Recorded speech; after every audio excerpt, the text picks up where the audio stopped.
Hello, everyone. Welcome and thank you for being here. I really appreciate it. It's something that I never take for granted. So I really appreciate that you're here on with us on the live call and taking some time of your day to join us. So today we have with us Libby Christensen again. She is so kind to, from time to time, join us and share her art and knowledge with us. She's amazing. She's really, really amazing.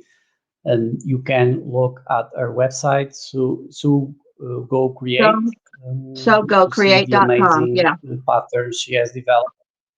Yeah. And if you see something that you like, make sure to buy it. They are affordable, and it's a way of helping her and giving some motivation for her to keep doing what she's doing and showing our gratitude and appreciation. That's also important. That being said, Libby, I'm ending the call to you. Okay. Thank you so much, Ricardo. It's good to be with you. Ricardo's in Portugal, and I am in Wetumpka, Alabama. And if my videographer can look over here, it takes him a second. This is actually the beautiful town I'm from, Wetumpka, Alabama. I've got my studio here. It was a few years ago, it was on Town Takeover, and this is our beautiful bridge. I'm also a photographer, but I don't have this up for the photography. I actually have it up to hold up my background here, which is a little bit iffy. Let's see. I think I scooted this. There we go. Okay, now if you look up here, this is what I have for you today. It is so much fun. You've got to do this one. This is so much fun. Ricardo um, challenged me to do something with these charms. Excuse me while I fix it. Okay. Uh, thefabric.com is now selling these wonderful 5-inch charm pieces. And so, just for fun, I came up with a quilt that's made of all of the charm piece, all charms. And it takes 2 packets, one white. I used the pure white, and one of the other packets. They've got a bunch of them. Let me show you. They come like this. This is exactly how it came. Nice little bow, and you untie it, and you've got 102 pieces already cut. They already go together. This is a different one. This one's called Crazy Daisy. And I like this one so much that I think I'm going to do birdhouses with this later on, maybe in January when I have time, because it's going to be a little bit more complex. But the quilt I have today is so easy. Oh my goodness. It has one block. One block. But the problem, you put this block together, the problem is the points. And that's what I really wanted to talk about primarily today. You're going to get the pattern if you want it. I'm not sure exactly how Ricardo's going to put it up, but he will have it posted. I sent him a PDF, and he can distribute it. He'll put it so that you can download it on your computer, and it has the full information, including this. I don't know, you probably can't see it too well, but I actually sat up last night and did this, okay, so that you can actually follow it. If you get the Artista group of colors here, I have it all color coded so that you can do it, or you can switch and do one of the other packets, or you can do your own. It doesn't really matter. That's what I use, so that's what I use for this. And this is what I used when I started putting it together. Now, I don't know if you can see yet where the mistake is, but when I was doing this, I thought I had it all organized. However, there's a mistake up here, and it's right here. What had happened is that I accidentally had mixed these two, and so I unstitched it last night. I was so proud of myself, and I changed them, and I got them all changed, only to find, uh-oh, I turned these two the wrong way. They should actually be a point this way. So they're pointing the wrong way. Sorry about that. However, when you go into the pattern, the picture is wrong because it's of this. This is the way you're supposed to do it. So go by what I say, not by what I do. That seems to always be the case. Now, let me tell you first about the charms. I will tell you the truth. I'm not really one to use a lot of pre-cuts because pre-cuts, I always think, oh, I can cut it myself. Well, let me tell you, I opened this little bundle that looked like this, and I'm looking at this, and I said, oh my gosh, not only are they all cut, they're pressed. I don't have to iron that fabric. I don't have to measure that fabric. I don't even, I mean, I just set it down and start sewing, almost. So I thought, well, gosh, they really do save a lot of time. And I was having so much fun. I was just sewing away, and I had my whites and I had my colors, and it was just great. And what I did is because these come with the colors, I made sure that I had all the ones that I wanted, all the colors that I wanted, and I would then clip them together with these little wonder clips. I don't know if you found these yet. A lot of places are selling them.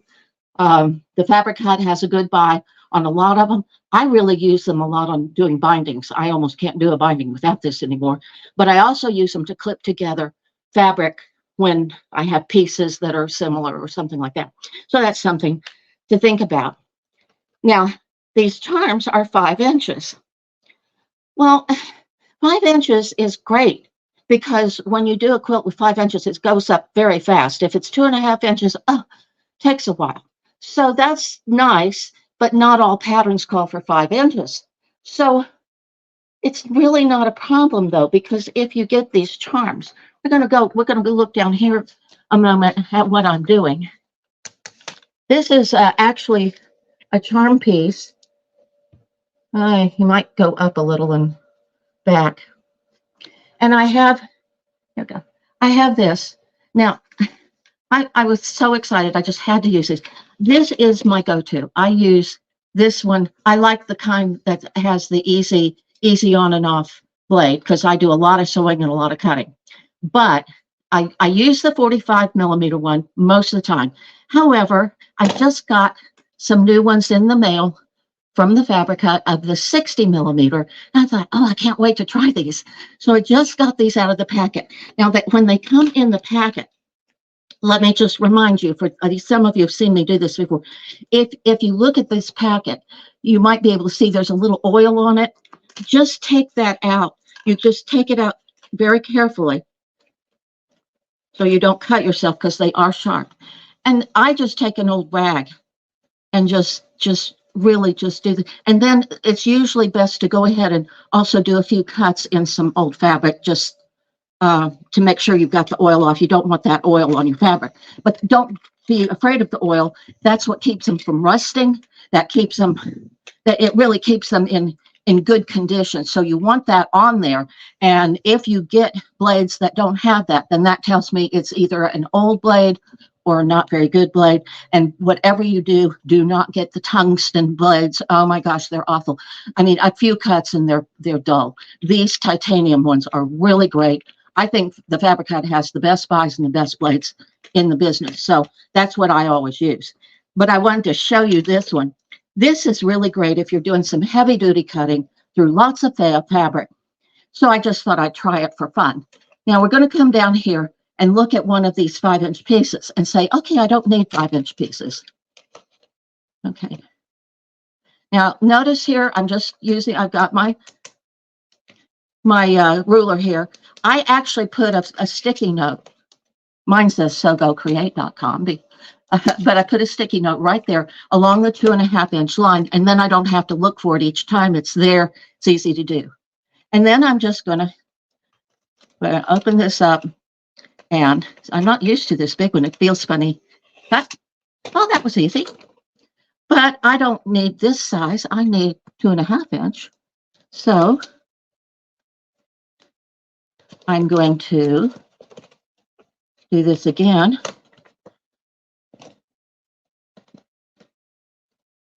cut. Oh my goodness, it's like butter, just goes right through it. Guess what?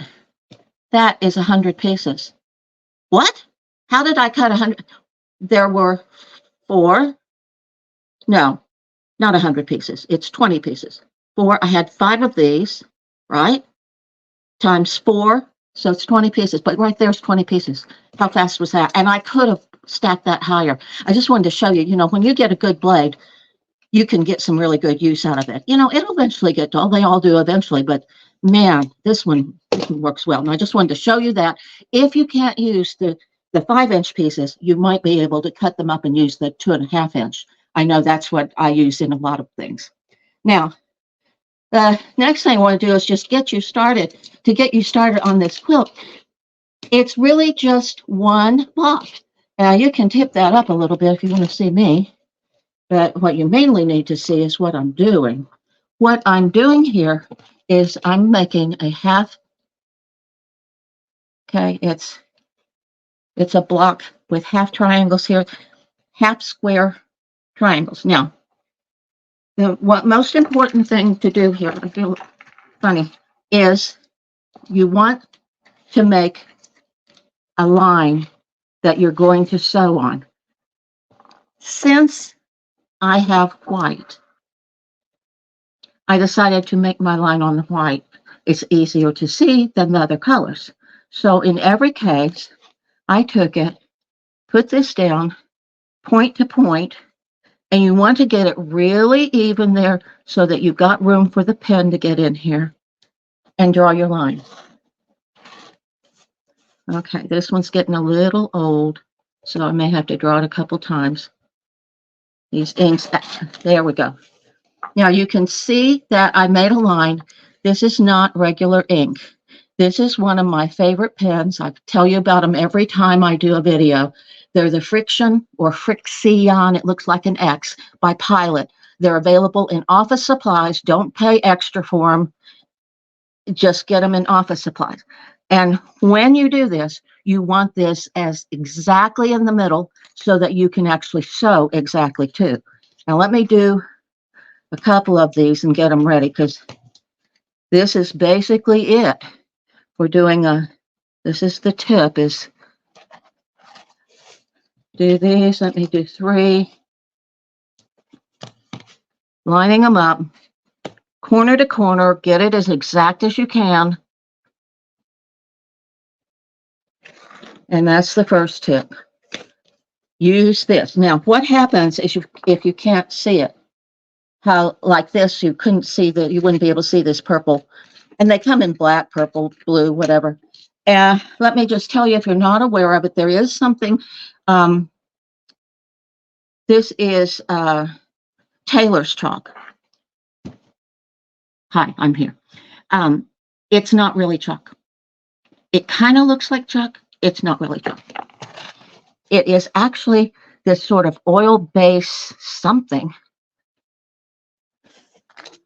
You can see the white on the black probably if I hold it close enough. But the thing about this, it's like these pens. It's been around for years. I don't know why I didn't know about it growing up. But what's great about them, probably, is just like, well, I didn't want to press this down on my mat, but you can see where most of that disappeared. It disappears just exactly. I left a little on, but you can see it disappeared with the iron. I don't know why. I don't know what it is. It's kind of like magic. But what I suggest is have some of these and maybe a piece of the Taylor's chalk just for dark things. Now, you have to get those marked. I will tell you from experience, don't try to sew without a marking. That's a first tip. I'm going to come around to the sewing machine. And okay, now I'm in here. Now, when I have a short block, I've been known to sort of eyeball it. Don't even try. That's going to mess you up, and it's going to mess you up particularly on your points. So it's really important to follow your line. Now, I did the line on the back. Okay. And I'm going to put these together face to face. All right. And you want to be as exact as possible on all 4 corners. Now you can turn this over And if I did it right, oops, I'll try it. Now you can turn this over, and I've got the line is on the back. You've got the two fabrics face to face. This is a half square triangle, okay, when it gets finished. So we're going to sew these. Now I'm going to set up 3 of these. And I'm sure that many of you are familiar with chain stitching, but we always get a few quilters who are new. And, you know, sometimes you need to repeat these things for the younger crowd or the ones who are not necessarily younger but new to quilting. Okay, I've got this set up easy to go. And I've got my 40-year-old, maybe more, maybe 42-year-old sewing machine. Now, I actually sew on a real fancy machine in the other room, but this is my quilting room, not my sewing room. So I'm going to get here. Okay. I'm used to a machine that back stitches for me. Okay, I'll get used to this. Now I'm just going to sew along that line and stay right exactly on that line as close as you can. If you get off the line, it's going to mess up your point. So that's why I said be careful. Be careful when you put that in and get it started. Watch it. One time I was sewing with some other people who hadn't done as much sewing as I did, and there was one girl who was sewing, and her lines were so crooked. And we were trying to figure out why. And I realized when I watched her, she wasn't watching the needle. You have to watch what you're doing. I mean, I'm talking, so I'm stopping. But when I'm actually sewing, I've got to keep my eye exactly there because you want to follow it. It's got a little line on your foot that'll get you all lined up and keep you lined up. And if you vary and get away from that, you're going to mess up. And you really need to get these as exact as possible. They have to be cut precisely. They need to be marked precisely. And then you will get, it'll be helpful in getting those precise points that you're going to get. Now, I did this on purpose to just show you chain stitching. See how it's all chained together. That's what we mean by chain stitching. I just did one and went straight into the next, and then I'll cut them apart when we're finished here. And you can do, I mean, I've seen people do like, 20, 30 of these in a row. And it doesn't work for everything, but it works a lot, and it saves a little time. Now I've got these, and they're sewn, and it's got 2 pieces. What I want is I want to fold the white over. And when I got that, I actually have 2 layers of white. Now, you see this middle layer. When you're doing some quilts and you're using some colors, you can actually trim this middle layer. See, there are 3. You've got the black and then the 2 whites. See how that goes? If you want to trim that out, you could, but I very purposely left it in because when you're dealing with white, sometimes you can see through and you'd get white, you'd see that white seam line or the white line where you trimmed it, and then you'd see a bleed through of the darker fabric. So I'm just going to leave these in. For this quilt, that's what I did. So there you go. You finished a block. How about that? That is it. It's this block over and over again to make this quilt. If you can make that block, you can make this quilt. Now, once these are done, of course, the next thing, I fold them, but folding is never enough. You always have to press. Press, press, press. I press, I don't press close. I'm sorry. It's kind of awkward there, but I don't press close, but I do press when I'm sewing because you want to get that nice and flat. And so we've got 3 of these, and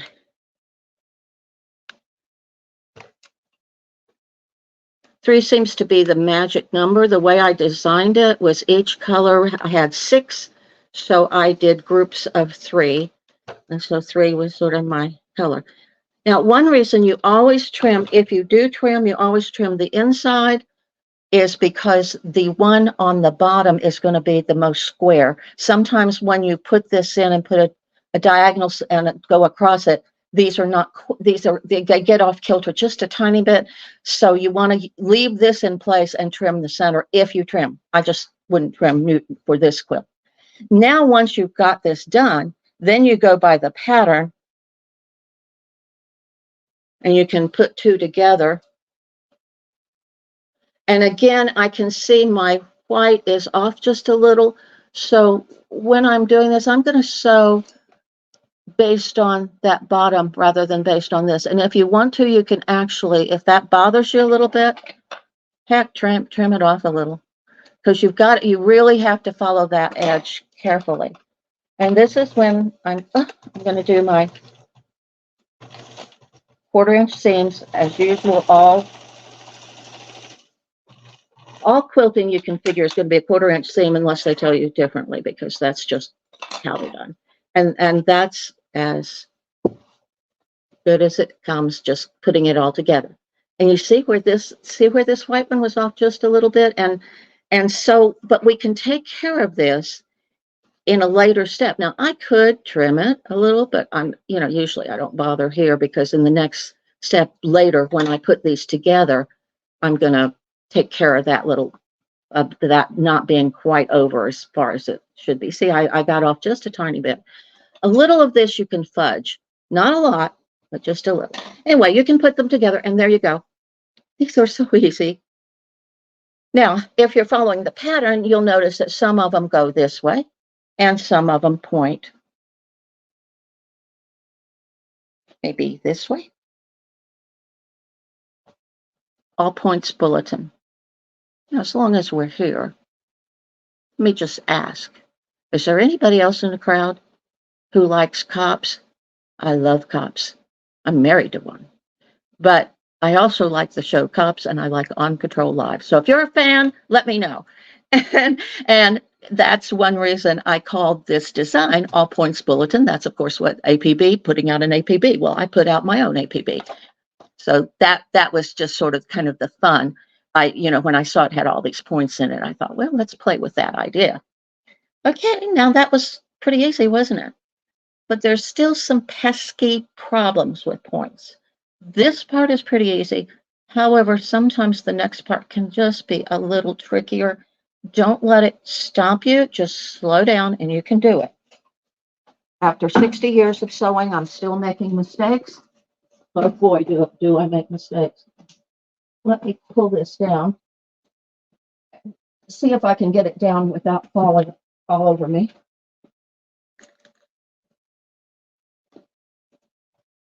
I'm here. Now, you probably notice that this is not finished. It's just a raw quilt here, quilt top, and there's some parts of it that are not finished. There's some parts still hanging up there because I had a bunch of these at the end, and then I stopped. I had been doing this as a demo at an art gallery. I had my quilts up at the art gallery in Wetumpka, and so I brought it all home, but I ended up stopping just before the last 6 were on. And I decided, well, I'll just leave it that way. And I'll also leave some of these mistakes in to show you what you can do. First of all, here's a mistake. And this is when you have to practice unsewing. Sewing is fun. Unsewing is not quite as fun, but sometimes you have to do it. When I got this up on the board last night, I realized, oh no, this one was pointing the wrong direction. So I did a little unsewing. Trusty seam ripper, get the kind with the very small point here, because you've got to get in there and get it. And take it just a little above. See here?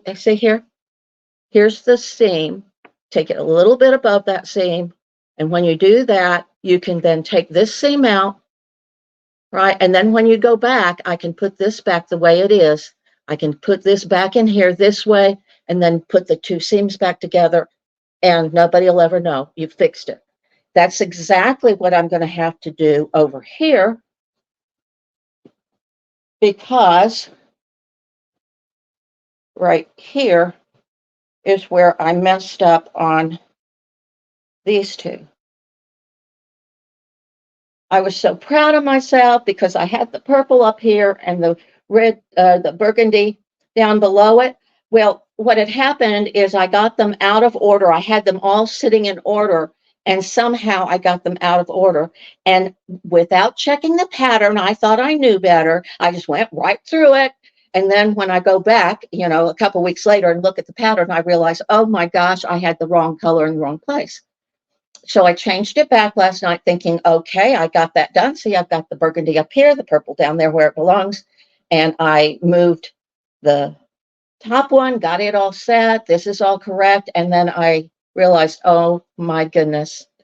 At the end of the night, I realized I had gotten this one and this one wrong. So again, I'm going to have to just go in there and pick it out. I mean, I have to fix that. I can't stand it. Now, if you can stand it, leave it. I don't care. I mean, if somebody comes around insulting your quilts, you have my permission to ignore them. You're the one who puts your heart in it. If it bothers you, then fix it. I always say, as long as you haven't cut it, it's pretty easy to go back and fix it. It's annoying as heck, but it's easy to just get in there and then rip it out. And sometimes you can sort of cut a little and pull a little and cut a little and pull a little until you get those pieces out that need to be fixed. And you can go back and fix them. Now, I'm not going to completely fix them. I think you get the idea. But I just want you to know that even the quilts that you see, the gorgeous quilts you see when they're all finished and you think, oh my gosh, I could never do that. Sure, you could. It's just a matter of having the patience to do all the sewing and the patience to correct the mistakes along the way.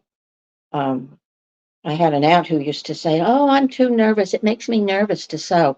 Well, it makes me nervous when I make mistakes. It makes me unhappy when I make mistakes. But you just keep going. So I'll just wanted to show you. See, I can do this and even talk to you and come right along, and it's just not that hard. Sometimes we don't like it and we're mad at ourselves. So what I recommend is if you have to do some unsewing, walk away for a while, get your mad over, and then go back when you're feeling nice and fresh and relaxed, and go have your cup of coffee or whatever it takes. For me, it's Diet Coke usually, but then come back when you're feeling better, and then you can do this. And it's so much easier when you're fresh at it. Anyway, I'm not going to do the whole thing, but you can see how much I've gotten ripped out just here talking to you. You can see I'm getting it taken care of. I'll go back. I'll fix it. I promise.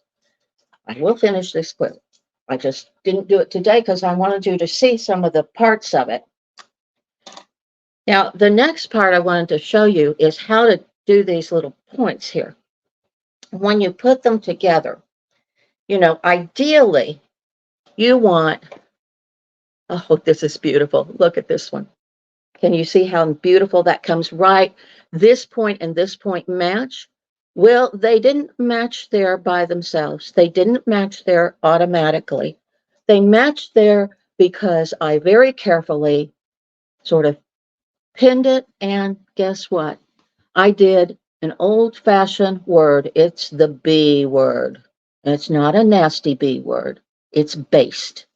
I basted this with a long stitch on the machine. Notice it's just an inch. I basted that to make sure it's right.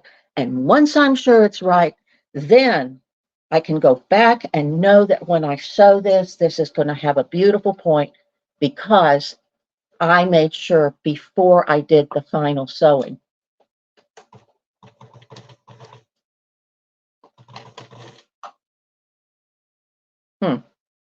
I just realized I'm trying to do it this way, but I need to also do it the other way. Where am I? I better pay attention. Okay. I've forgotten what these are called, like half seams or something like that, where you do it and then you do some more and do the other one, or partial seam. I just realized I really need to go across on this one. Now, we got it. We got it.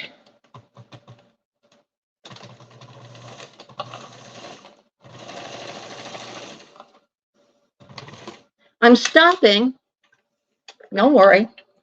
I can go back and go right back to it. See how pretty that is? Beautiful, beautiful points. I love it. And believe me, they don't always come like this. Sometimes you have to really work at them. But notice I stopped because now I've got my next point to work with. This one, it's 1 point and 1 seam. Okay, well, how am I going to get that fixed? Here's my tip. It's a very fine tip. It's a pointed pin tip. And what I do with a case like this is I get in here and I look for the point on the back here. And I find that point. Now this point needs to match up with this seam.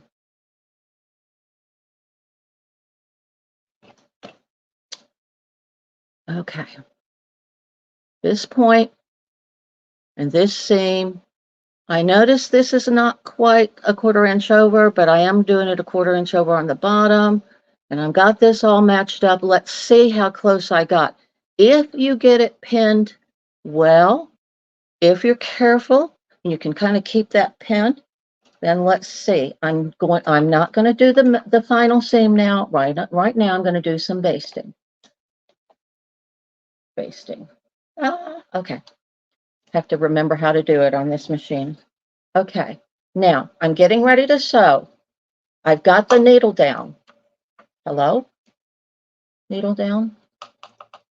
I'm going to put this down and I'm going to sew, but notice I'm going to pull that needle out. I am not going to sew over that needle. Let me tell you, number one, if you sew over a needle, number one, it'll probably break your needle. I have broken about 3 needles this week, so I'm very conscious of needle breakage.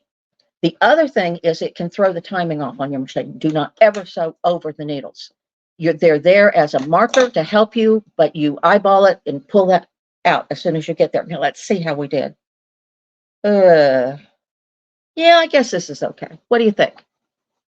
Can you see the seam? Yep. The seam, I don't know if you can see the seam on the red part or not. I think that's pretty good.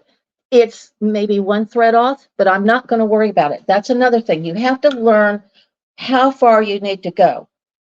On these things, I mean, you could just worry yourself to death over them, or you can just sort of do the best you can and be done with it.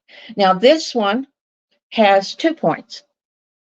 The way they came together, I've got a point on this side and a point on this side. So I'm going to go through the end of the point here to let me know. And that's pretty easy because I can see it on the back where the seams come together. There's a point. I see that point. The problem is when you're sewing, you cannot see the point on the back.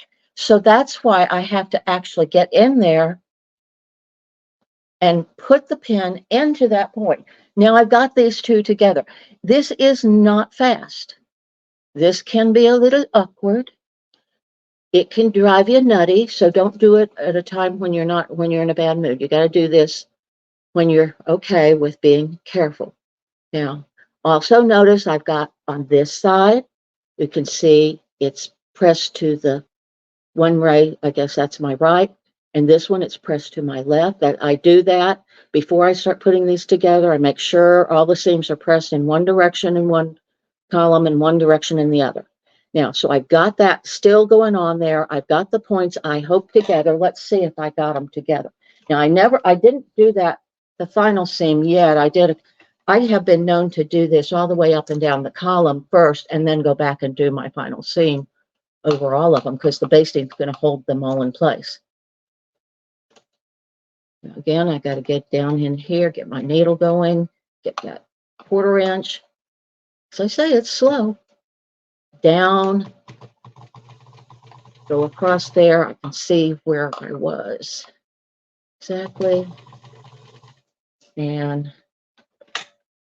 while I'm at it, I'll show you another tip here. I've shown this before, but for those of you who haven't seen it, I got this from Kathy Quilts. She uses yarn or something and puts her scissors around her neck when she's quilting to snip.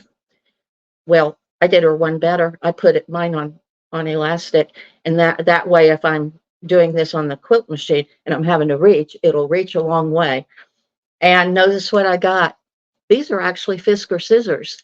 So they're nice and sharp, but if you look, they're not pointed. I have pointed ones too, but they've been known to poke me in the tummy. So these are really a little safer. Okay, let me get back to this. Oh, okay, what have we done here? I've basted 2. Now I'm going to go back to where I was. And notice I've got to take it back off the basting stitch. That's the one thing, again, one more thing you have to remember. Off the basting stitch now. And now I'm going to line it back up to where I was. Let's see. There we go. Back stitch. And I'm going to come right along. You can't see what I'm doing here very easily. Oh, yes. But I'm going right along that basting stitch, just one thread to the left of it so that it covers it. And then you can take off like crazy and do your 1/4 inch seams like crazy if you've got a 1/4 inch foot, which you need to have if you're a quilter. And then I'm going to come to the basting, slow down, make sure that I'm covering it. And I'm just going to go a little bit farther down and stop. Okay. Again, I'm used to a machine that cuts for me. All right.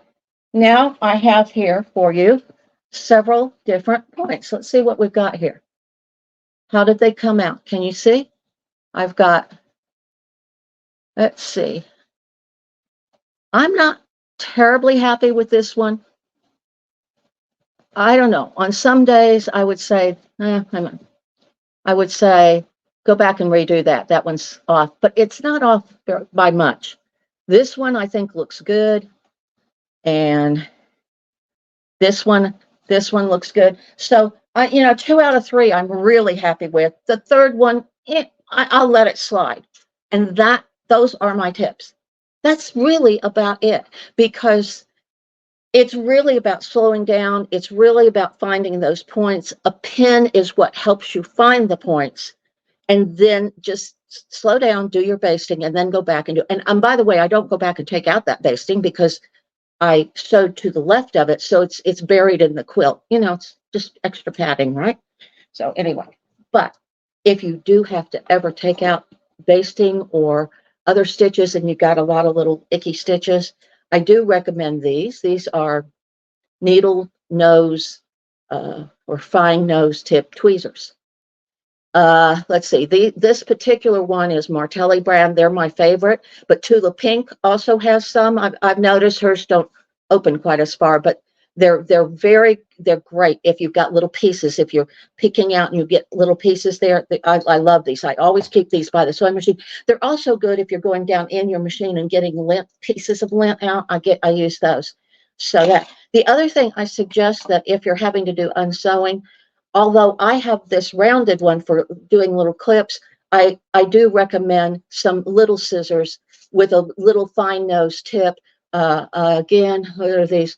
These are a cheaper one, and I don't like them as much, but I really like my Gingers the best. They seem to cut better, but this one does have a really good point. So that's really good. Sometimes there are embroidery scissors you can get like that. So those are a couple tools. And of course, the good pin tool. That's a very, very good tool to have. Now that's about it for this quilt. Other than, please follow the directions. Don't think you know the pattern, because it is, I have it going all different directions and it's easy to mess up. As you see, I messed up twice or three times, and it's my pattern and I messed up. So I know that it's a problem. But I've got one more thing before I go, because this is really it for making the pattern. But notice I don't have a border on. No, I can't put the border on until I finish this part. And I haven't finished this part yet. So I've got to think about what I'm going to do for a border. Now that's interesting because we've got so many different colors here. One thought I had was white. And I thought, we'll just, pick up that white and keep going. Oh, I wanted to tell you, speaking of what I do, I'm sorry, I'm going backwards, but I need to tell you about this fabric. In case you're wondering, this fabric that came in the Fabric Hut bundle called Pure White is thick. it reminds me a little bit of Kona fabric, if you've ever used Kona fabric. It's a little bit thicker, and it really does not show through. I love it because a lot of the white fabrics I've bought are just so sheer. I just, they're hard to work with. In fact, I've often had to back them before I could use them. Anyway, this is good. This is good fabric, and also these fabrics feel very, very good. They're nice quilting fabrics. So just be aware of that. But now here's my next question: border. First of all, why do we have to have a border? You don't. If you're happy with this size is 8 times 4.5. How fast can you do that? 32 plus 8, 4. So this is 36, or it should be if I measured it. That's kind of not very wide for a laptop. It would do, but I might, if you want it wider, you're going to have a border. I'm sorry, but I was trying to keep within the number of 102 charms.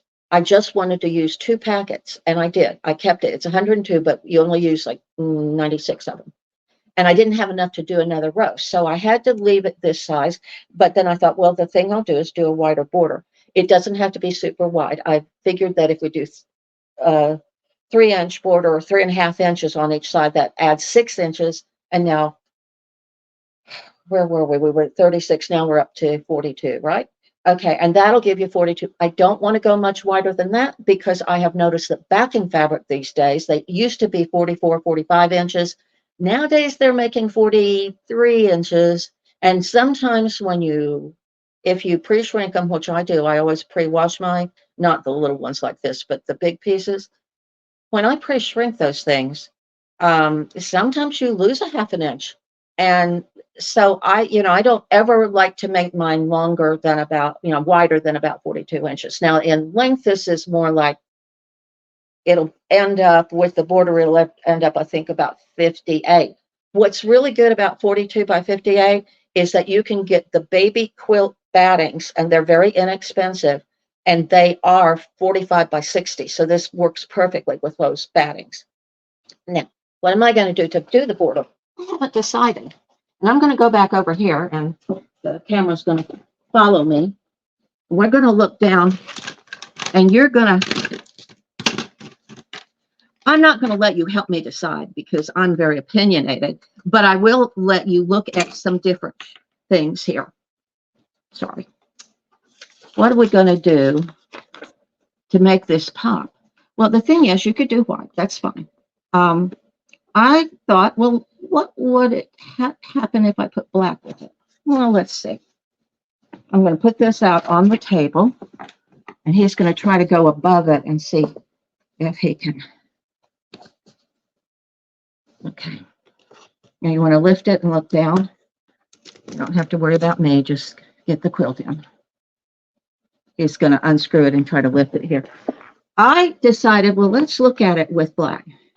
Go up and go look down at the table. Lift it. Okay. Okay. I don't know about you. Yeah, he's checking to see. I don't know about you. I think that's too stark. The contrast is just too much. I don't like that one at all. So that one's a no. So I thought, well, maybe I like blue. I'm fond of blue, so I pulled out a piece of blue. Well, the problem with the blue was over here.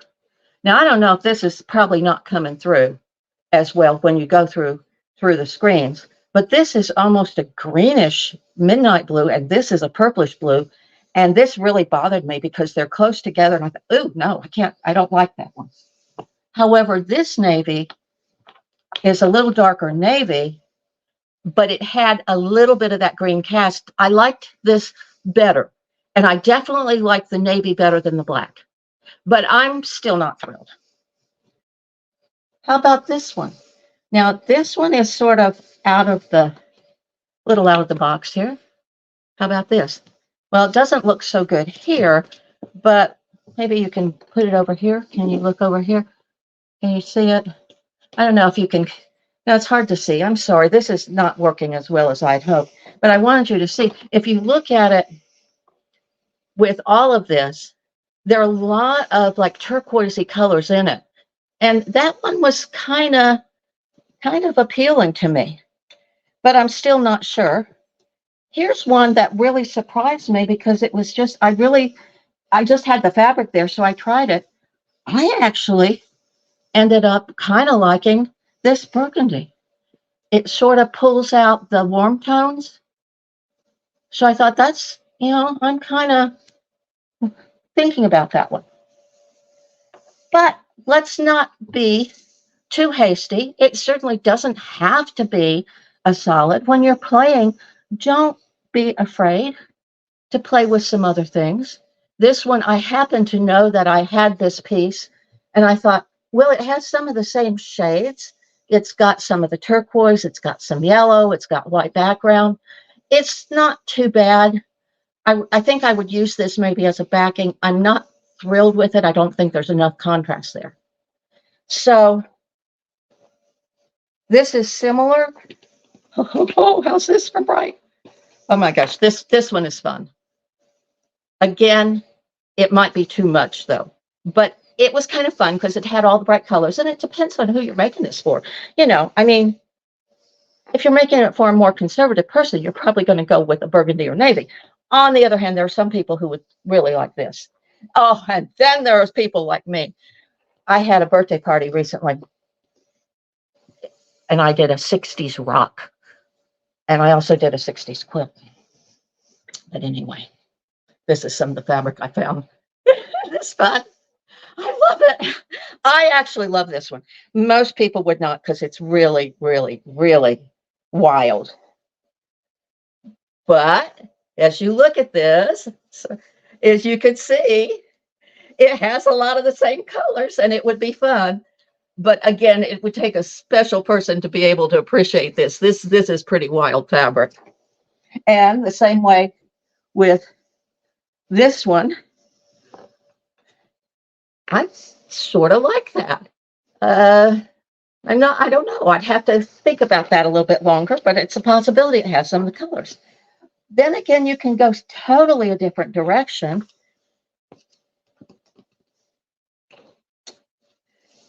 And I was looking through my florals to see if maybe I had a floral pattern, because sometimes putting a totally different pattern on is the way to go. And it's not what I had in mind, but it's kind of cute. Again, it's awfully bright though. Here's one that's a little more subtle. But it also goes with these in a strange way.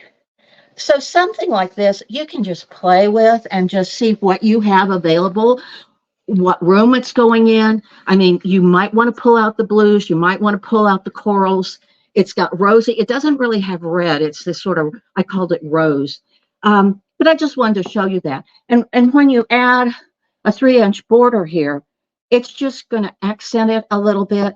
And then after that, you've got to figure out your binding. So for binding, you can go back and do just a white binding and bring the white back in, or you can use one of the other colors. Or if you use a light border, you might want to put in a strip first before the border of a darker color. There's some things you can do just to make the quilt pop. But this quilt already pops quite a bit. And if you want to make it, you go and Ricardo will tell you where to find it. He will have the file. It may be in the media room, I'm not sure, but he'll have the file because I sent a PDF. Now, remember, it's not finished yet. Eventually, I'll have that. I'll get the picture into you to show you the final version, and you get to see what I decided to do for the border. Hopefully, that'll be soon, and we'll definitely put it up on Facebook. On the fabrichut.com Facebook page. So that's coming. Thank you for coming. Thank you for being with me. I hope you maybe learned one or two little tips along the way. And if you want to see some of my other videos, if you go to the media page, you'll see some of the other ones I've done. Each one I do a lot of tips. Some of them are the same tips, but a lot of them have new tips because I'm doing a different type of technique. And I guess we will see you soon. I actually have an angel wing baby wrap that I want to do soon. So that's coming up. And I think that's it, Ricardo.